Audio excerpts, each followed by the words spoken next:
Welcome to this small introduction to the Carbon Emissions Calculator tool, which has been designed and published by WEAct, Woking Environment Action. It's a very simple tool. It's basically a spreadsheet with some sums. It has no commercial value, so it's freely available for download from our website for anyone to use. It's aimed primarily at small businesses, but we absolutely encourage its use and dissemination by and to anyone who is interested. This PowerPoint presentation here is also available for download and is meant as an introduction to the tool, and also contains some slides which may be useful to help communicate and maybe even proselytize the tool to um, whatever wider organization or audience you need to share it with or convince.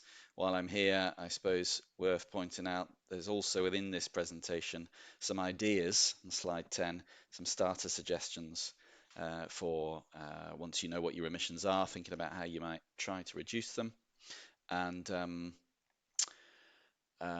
slide 11 says, just in case you don't get to the end of this video, I'll say it already, feedback is absolutely welcome, either suggestions for how the tool works or success stories that you've had with using the tool. We believe there's much more chance of reducing and managing what you understand and can measure, so the tool's a way of engaging with that.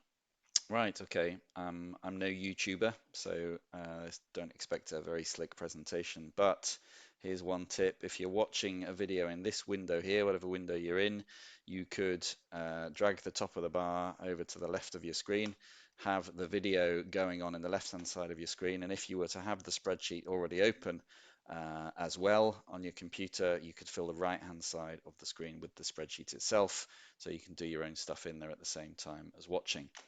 Okay, with that, we'll go to the spreadsheet. The first tab is called Instructions. It's just a recap of what each tab does. The Summary tab takes all the data you feed into all the other tabs which we're going to go through and summarizes them, surprisingly enough. The idea is that you have data year by year, so you can look at 1 year compared to the other years, previous years.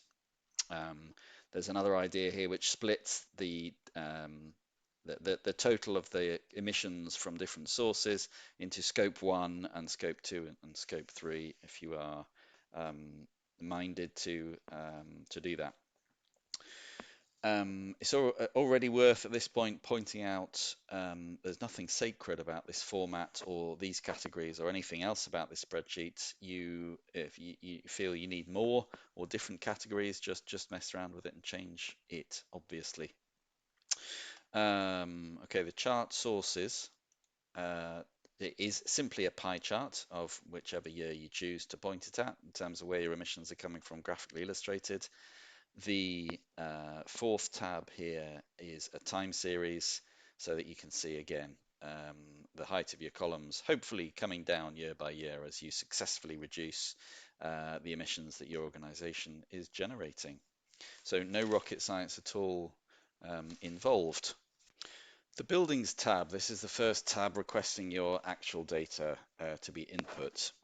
So this example is set out for a company or organization with 5 sites or buildings down the left-hand side. If you have just one building, that's absolutely fine, or fewer than 5, just ignore the rest. The input is arranged by year, so year 1, year 2, and so on and so forth. The input is requested or asked for in kilowatt hours for electricity consumption and gas consumption. And there's a conversion there. There are comments in cells all the way through this spreadsheet. They're either going to be references to the data source that we've used for transparency, or a tip as to how to be more accurate or use the tool in a slightly different way. So here, while I'm hovering over cell C3, you can see it explains why we've used 0.256 and 0.184 as conversion numbers for kilowatt hours of electricity and gas to emissions of CO2. But it also says if you happen to have switched your electricity provider to a super green one, he'll be only too happy to provide their own conversion factor in terms of CO2 per kilowatt hour of electricity, then just overtype that obviously, and that is it'll calculate accordingly. It adds up at the bottom from however many sites you filled in, and there's a total electricity and total gas. And for completeness, those totals here are the ones which are transcribed back onto the summary page there. So hopefully we'll find the same numbers. This next one is the refrigerants tab. So you can see there's a theme developing in terms of it being set out year by year. For any organization that uses meaningful amounts of refrigerant to keep things cool, or air conditioning, potentially simply enter the amount of the relevant refrigerant that you've had to top up in the year. It takes it in kilos. Roughly a kilo is going to be a litre if you've only got litres. The next column is column B are the conversion factors associated with each type of refrigerant, and column D does the calculation with the totals on the bottom as previously. The next tab is the commuting tab. So on the commuting tab, and this becomes a bit more messy. The way we have set this out is in terms of employee groups. So you can imagine different groups of employees, different distances, living a different radius from work. What's the average distance per group? How many commuting days in that employee group? And you can see that there's a handy note there that just it tells you exactly what you should be doing. And the average emissions for all the cars within that employee group as well. Now, if you've only got 5 employees, Jean with a Land Rover and Betty with a Porsche and Rupert with a Mini, you can obviously just use one line per employee. For larger organizations with more people, we set it out as groups. The notes point you to a reference tab, and you can see that this next tab here called Refs Commuting just gives you some handy calculations. So in terms of numbers of commute days that you're going to want to put in, how many office days are in your week, how many holidays in the year that the group of employees enjoy, and that gives you the commuting days. Back to the commuting tab, just the bottom part of this would allow for people that come in by train, how far, number of days commuting as above, and then this is the national UK rail average, essentially emissions per mile, and the calculation in the final column. The next tab is travel. This is about travel that you and your colleagues have to do during the work that they do for your organization or your business, pretty obvious. For those who do care about scope, there is a different treatment of company-owned vehicles versus non-company-owned vehicles, which is why it's split into those two segments there. If you don't care about that, then we don't care either. That's just greenhouse gas reporting practice. We offer here on this tab different lines, which a bit like the employees one for commuting, could be individual vehicles or could be groups of vehicles if you have too many or if they go into similar groups. Column C is the emissions data, which being carbon conscious, you should already know, and if you don't, it's very easy to find out for any vehicle or group of vehicles. Column D is the miles in the year that are driven or travelled associated with each group of vehicles. And column E is the calculation for each year. Air travel down at the bottom here. Now, we thought the simplest way, and this is all about simplicity really, of tracking is just to go to hours flight. So here in this example, we proposed 3 different types of air travel that your employees and colleagues might make. If you only have to fly to a few specific destinations, then use them. You know, flights to Marseille or flights to Dammam or wherever it might be, and customize the average hour's flight to suit exactly the flights that you do. If there are many flights to many different destinations, maybe it's easier for you to set it out like that with just an average for short, an average medium, and so on and so forth. How many trips in the year? Column C. Column D is the conversion, again with a reference note as to why we came to the figure, the conversion factor that's in there, and column E is the answer in terms of kilograms of CO2, the same as every other tab. That's the unit of currency that we deal with. The next tab is deliveries. So if you're an organization that makes your own deliveries using your own vehicles, this is relevant. We offer 3 ways of getting to the carbon depending on the data that you have. And the watchword is absolutely just use what's easiest for you. Use what you have. From probably the best and most accurate and going down. So approach 1, if you have records anyway of the quantity of fuel that's used by, again, a particular delivery line, a particular group of vehicles, whatever it might be, quantity of fuel in the year, that's the absolute best because that's a direct link then to CO2. In column C, we invite you to enter 2.8 if it's petrol, the number 2.9 if it's diesel, and the number 1.9 if it's LPG, which are just the factors of CO2 per litre for each of those fuels. And the calculation is in column G for all of these approaches. Approach 2 is the one to use if you have emissions data of your vehicles and the mileage, the distance that's traveled. If you've got those 2 things, then use this approach. So column B asks for the miles and converts it to kilometers. Of course, if you have kilometers, you might just want to overtype that and you'll lose that little complicated sum of times 1.6. Here, the emissions factor is in grams of CO2 per kilometer.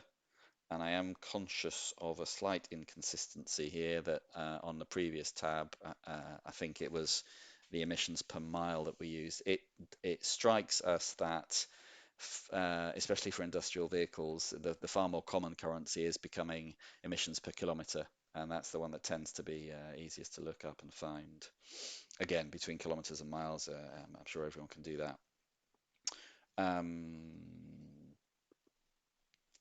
Luckily, there's also a reference tab here, a vehicles reference tab, which has a whole ton of different types of car. And it has the emissions data for whether, depending on the fuel type, both per kilometer and per mile. And on this tab, there are also motorbikes and there are also goods vehicles, delivery vehicles of different classes and different types.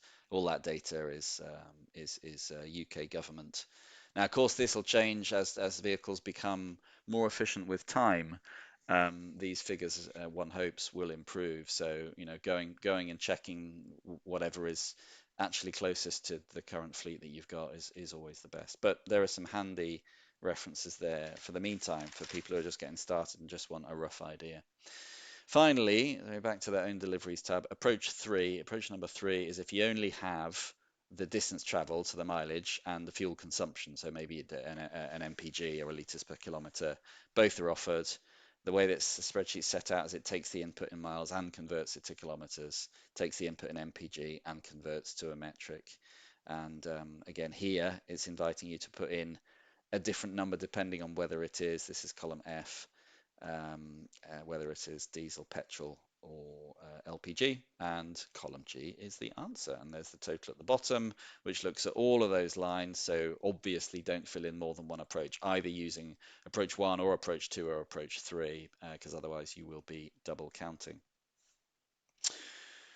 Finally, the final tab in this tool is third-party deliveries, third-party logistics, arguably the most far-fetched of them all. But if you're outsourcing deliveries, but you do have records of delivery locations and quantities, maybe getting into what slightly larger companies might be, the way they might be operating, you may be interested in understanding the associated emissions, which would obviously be scope 3. This is pretty high level. It offers a single factor for road deliveries or other transport modes. And what it asks for is your net weight of your deliveries in tons and distance delivered there. So again, if you've got different delivery lines, different delivery points, groups that you can use. You might want to have several lines here rather than putting it all in one line. Um,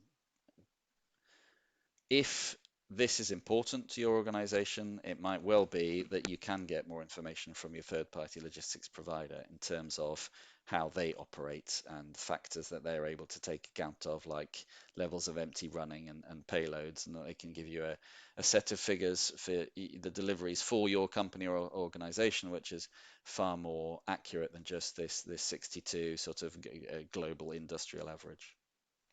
And that's it. The total is there, and it will get sent back to the summary page along with the totals from all of the other inputs, the electricity, the gas, the refrigerant, your employees commuting, your business travel, your air travel, and your own deliveries, and so on and so forth. So I really hope that this is useful for whatever organization you use it for. And that it spurs you on and encourages you to track the carbon your organization is emitting and attempt to reduce it, because that's what it's all about. And please, as I said at the beginning, if you have any feedback about the tool, the way the tool could work, improvements to the way it works, or indeed success stories of how you've used the tool and and it's helped you to reduce your emissions, we would love at WEAct, at Working Environment Action, to hear about it. Thank you very much.